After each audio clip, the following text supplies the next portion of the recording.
Онкод шүү. За энэ яамны байранд болсон энэ хүн амны ноцтой хэрэг.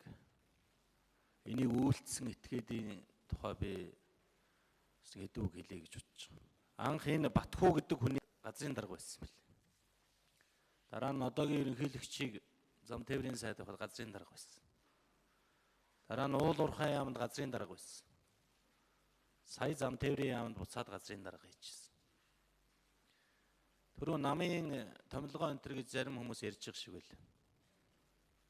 Би Монгол Ардын намын ерөнхий нарийн бичгийн даргаар ажиллаж ирсэн.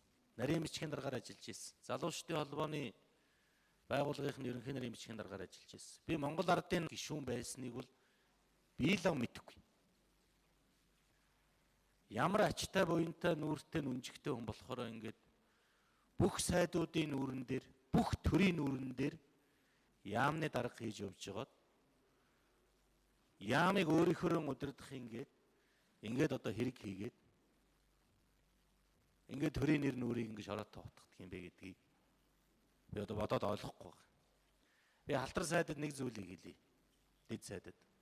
Тэр дорж давгийнхаа ажлаас нь халаарай.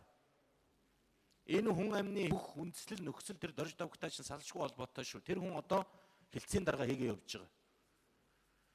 Хэрэг болохоос хэдхэн хоногийн өмнө би удахгүй газрын дараа та нар надтай айтайхан харьцаарай гэж яамн дотроо яриад явжсэн нөхөр. Хэд хэдэн газрын дарга байгаа шүү танад. Дэтгэвртэй гарчихсан мөртлөө эргэл хүрээд ирдэг. Бүх сайдуудын нүүрэн дээр энэ зам тээврийн яамны дарга хийгээл явж идэг газрын дарга.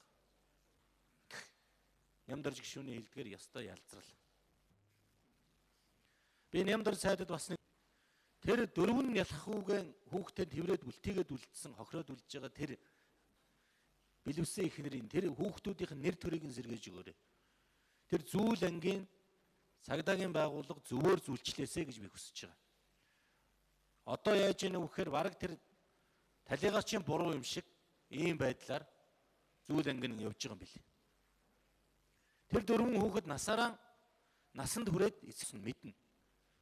Тэгэд аав нь өөрийнхөө буруугаас болоод хүнд алуулсан гэдэг тийм ойлголттой насаараа явах юм уу? Тэгж болохгүй шүү дээ.